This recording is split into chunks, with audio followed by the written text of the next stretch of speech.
आपण नेहमी लोकांना हे म्हणताना ऐकतो की माझी थोडी परिस्थिती सुधरू दे, मग बघ मी काय काय करतो.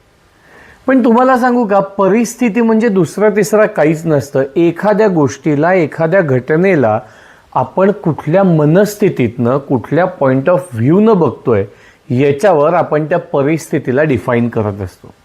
त्यामुळे मनस्थिती हा मेन प्रॉब्लेम आहे, परिस्थिती हा मेन प्रॉब्लेम नाही आहे.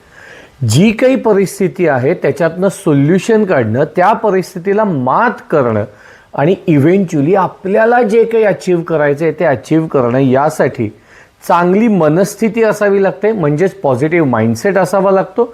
याच माइंडसेट बरोबर एफर्ट्स आपल्याला पुट इन करावे लागतात, कारण जोपर्यंत आपण प्रयत्न करणार नाही तोपर्यंत आपल्याला कधीच काही मिळणार नाही. आणि हे सगळं करत असताना सातत्य अतिशय महत्त्वाचं आहे. त्यामुळे परिस्थितीला दोष देत बसू नका, आपल्या मनस्थितीला कसं पॉझिटिव्ह करता येईल याच्यावर जास्त काम करा.